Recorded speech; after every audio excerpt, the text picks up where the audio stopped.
Beneath the drowned cities, the burning orphanage, and the battlefield of collapsing sanity lies a single, terrible bargain, one that turned innocence into a vessel for annihilation. This is not just a tale of survival. It is a descent into a world where wishes rot, bodies become shells, and even a harmless lamb can herald the end of everything. Let's step back into the well and look down until something looks back. I welcome you in Save Room Archives, and today we dive deep into fascinating and thrilling Reanimal, a new masterpiece from the creators of Little Nightmares.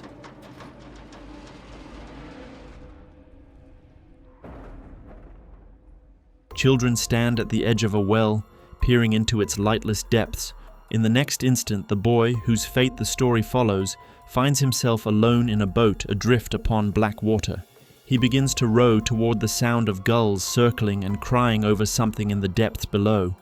Drawing closer, he discovers the body of a girl wearing a rabbit mask and pulls her from the water. Without warning, she jolts back to life and lunges at him, but he manages to calm her trembling fury. In their brief exchange, it becomes clear that he had believed her dead and that other children had once been here with them. From that moment, they resolve to search for their missing friends in this unfamiliar and hostile world. The boat slips between colossal cliffs, and soon mines appear in the water like silent warnings that intruders are unwelcome. At last, they reach the shore, where their path is blocked by a massive building. Suitcases lie scattered everywhere, and inside one of them they find a key to the entrance. Within, crawling through the sewers, the children reach a technical chamber. Behind a ventilation grate, they find one of their missing friends. The girl says she knew they would return and urges them to run while they still can. Pressing onward, the children restore power to the building. A symbol appears on a computer screen, rabbits arranged in a circle. In ancient mythology, such a sign was associated with the endless cycle of life, and the rabbit itself was seen as a symbol of renewal and fertility. Exploring the depths of the complex, the children escape outside through the ventilation shafts and glimpse a tall, unnatural creature known as the Sniffer. A rail cart stands on the tracks, missing 2 wheels, one of which lies nearby. In a distant room they find a store of ammunition, and in the adjacent chamber, reached by a door beside the cart, there is a restroom through which the Sniffer passes. Before the children's eyes, it crawls into someone's discarded shell and vanishes. In the toilet, they discover a key, pulling from it not so much a body as an empty husk, skin without bones or organs. This key unlocks another sealed door near the cart, where the missing wheel awaits. At that moment, creatures made of nothing but skin attack them, slithering along the surfaces of the building like serpents. Yet the children manage to break free, fix the wheel in place, and set the cart in motion. They cross a bridge and reach the far side of the tracks, where a strange coffin stands apart. Opening it, they behold the ghostly image of another child, perhaps one of those they seek. The Sniffer spots the fugitives and launches into pursuit. They manage to break away from their stalker and reunite with their companion, then press on until they emerge onto a deserted road. At that moment, a familiar and dreadful sound cuts through the air, the chime of an ice cream truck, and behind the wheel sits the Sniffer. Only 2 of them manage to escape, while the girl they have just found is seized once more and driven away. Despite the loss, the remaining children reach the city. There they notice a cinema. The ice cream truck stands parked at its gates, and the Sniffer enters the building holding the abducted girl by the hand. Nearby, the children find bolt cutters and use them to slip inside. In the theater hall, an unsettling sight unfolds before them. Bodies lie scattered everywhere. At first, they seem dead, yet it soon becomes clear they are alive, trapped in a deep, unnatural sleep. On the screen, a looping film plays, saturated with sinister, animalistic symbolism. Within it flicker creatures the children have already encountered and others they have yet to face. Meanwhile, the Sniffer drags a body into the yard behind the cinema. The children follow. Crossing a playground, they gain access to the laundry room of a nearby apartment building. Inside, the Sniffer irons hollow shells of skin stripped of organs and bones. Slipping past him, the children enter the drying room and understand that he has been pulling bodies from the water and desiccating them here. Remaining unseen, they reach the room where their friend is held captive and, finding a crowbar, pry her free. They attempt to escape the same way they came, but the small bell on the door betrays their presence. The sniffer begins to search, and at this moment little ones realize that the monster is able to teleport around using drowned bodies. Yet despite the danger, the children manage to hide. A plan forms. They will steal gasoline and take the ice cream truck. On the way to the gas station, the sniffer tries to strike again, but the children survive. Securing the fuel, they flee as a new chase ignites. Reaching the truck, they pour in the gasoline, climb behind the wheel, and a desperate race begins. The children surge forward at full speed, yet the sniffer refuses to fall behind. The odds seem hopelessly uneven, but the recently found crowbar allows them to fend off their pursuer and press on into the dark. The truck suddenly hurtles off a cliff, and after the crash, a strange vision lingers in the silence. At the bottom of a well lies a lamb, an image whose meaning remains obscure. Against all odds, all three children survive and gain access to a newly opened waterway. Climbing into a boat, they make their way to a drowned city. There they find harpoons that allow them to detonate the mines drifting in the water and defend themselves from bloated floating bodies that attempt to assault the boat. Clearing the mines, the children open a path into a local hotel, where they glimpse another of their missing friends. They try to reach him by water, but a colossal pelican suddenly descends, snatches the child in its vast beak, and carries him away toward a lighthouse. Thus begins a new chapter of their ordeal. This territory is ruled by an immense sea beast. To reach the lighthouse, the children land on the nearest shore and climb a staircase carved into the cliff. Beyond an open field, they discover a pigsty. Forcing their way through the herd, they behold a grotesquely enormous sow devouring her own kind. Noticing the intruders, she demands that they leave. The children withdraw, make their way to the lighthouse, and find their captive friend there, freeing him from a cage.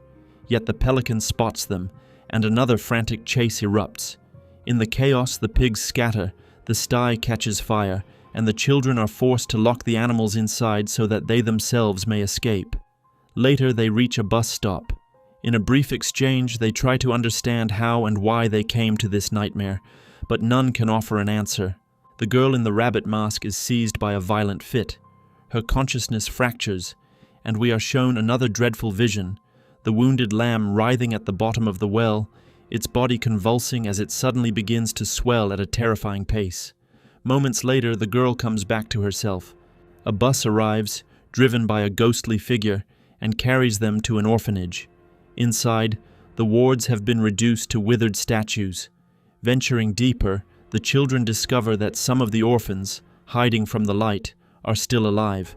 Hostile and violent, they attack, forcing the children to defend themselves. In one room, they witness the orphans seizing their friend and rush into a struggle. In the next chamber, they see ashen orphans feeding a pig to a monstrosity dwelling in the lower levels of the orphanage. The captured child is meant to be the next offering. Their attempt to intervene turns into a trap. The children themselves are marked as food for the creature, yet the monster shows no interest in this new prey, and two of the children manage to escape, along with the very pig chosen for sacrifice. They calm the trembling animal and continue their search for their companions. Suddenly, the monster appears and devours one of their friends, then vomits a swarm of orphans toward the fleeing survivors, who are forced to run. Slipping away from pursuit, the children find themselves in a barn filled with potatoes, where they once again confront the beast. Striving to remain unseen, they nonetheless provoke another chase. The monster drives them into a corner and disgorges ever more ashen orphans. In a brutal struggle, the children manage to cut down their attackers and grievously wound the creature with their harpoons, forcing it to retreat. They pursue it without hesitation and, discovering the wounded abomination, take a desperate step, crawling into its belly to pull their still living friend back into the world of the breathing. Leaving the orphanage behind, the children notice that soldiers have appeared all around them. Their friends have already taken shelter inside one of the military trucks, and the two fugitives quietly climb in to join them. Suddenly, the girl in the rabbit mask is seized by a violent fit. Before her eyes rises once more, the vision of the lamb at the bottom of the well, only now it looms far larger and infinitely more terrifying. The seizure passes, yet moments later the truck crashes. By some miracle the children survive and, passing through a tunnel, emerge at a military observation post. Discovering a cipher code, they request a drop of heavy-caliber ammunition. Loading a massive shell into an enormous cannon, they fire upon the sea monster, blocking the passage between the cliffs. The shot strikes true, and they are able to sail onward, where they spot a military ship stranded among the rocks. Boarding it and venturing inside, the children encounter a colossal whale missing one eye. Diving suits lie nearby, and they decide to descend beneath the water. There they reach the wounded sea beast from before, tear out its eye and hurry back before the creature regains its senses and begins to pursue them. With great difficulty they escape the water and place the eye into the whale. The giant stirs to life, turns and swims away, revealing a passage toward a city consumed by a savage battle between unseen forces. Within the city, the girl in the rabbit mask collapses again, and this time something horrific occurs. From her body crawls the very lamb they once saw at the bottom of the well. The boy hoists his sister onto his back, for she can no longer walk on her own. In a nearby hall, the monstrous lamb devours other children alive. Pressing deeper into the shattered city, they approach the front line. In the trenches, soldiers cannot endure the nightmare around them, and many choose to end their own lives. Soon the lamb attacks, having grown even larger in mere minutes. Fleeing, the children reach a bunker and ascend by elevator into a hospital building. There, mutilated soldiers, upon noticing the children, begin detonating grenades, as if desperate to drag them into death. Deafened by relentless explosions, the children run, only to witness the monstrous lamb devouring the last of their friends. They race through the ruins as a sniper opens fire upon them. The lamb appears again, larger still, sprouting new limbs. Unable to find the children, the monster feeds upon the corpses of fallen soldiers, allowing the fugitives to slip past unnoticed, though they soon find themselves in the very heart of the battlefield. A tank turns its guns on them, but they manage to destroy it with grenades. Seizing the damaged vehicle, they use it as cover to push through fortified positions. Yet the gigantic lamb catches up once more. The tank hurtles down the ruined streets, the swollen abomination in relentless pursuit. Shot after shot resounds, but the lamb does not falter. At last it overtakes the tank, crushes it in its grasp, and tears away its underside. A final blast wounds the creature, and together with the shattered machine it plunges into a chasm. Even after the fall, however, the lamb survives. Bursting from the wreckage, it swallows the boy whole. Its body begins to expand uncontrollably, swelling into a formless, colossal mass. The girl attempts to flee, but soon she too is claimed by the devouring horror.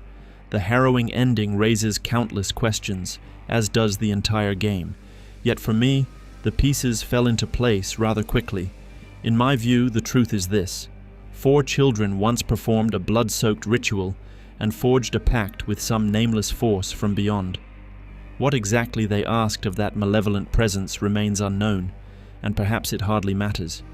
You have seen the world they inhabit, a grotesque cacophony of nightmares, ravaged by war. Perhaps they wished for the war to end. But as we know, otherworldly powers are capable of granting wishes, though never in the way one hopes. A war can be ended by erasing the world itself, by devouring every living soul within it. The bargain demanded a sacrifice. One of them had to die, and that sacrifice was the girl they cast into the depths of the well. That is why the boy, the one through whose eyes we witnessed this descent, was so stunned to find her alive in the water. The entity had returned her to life, not out of mercy, but to turn her into a vessel. She was meant to carry the horror within her, to nurture it until it tore its way into the world in the shape of something deceptively ordinary, a lamb, and that lamb began to consume everything, living and dead alike, swelling at an impossible pace as it fed, until nothing remained untouched by its hunger. I am certain you have your own interpretation of these events. Share your theories and suspicions. This nightmare invites speculation as much as it demands endurance. For now, I'll be waiting for you in Save Room Archives, and may all the creepy stuff pass you by.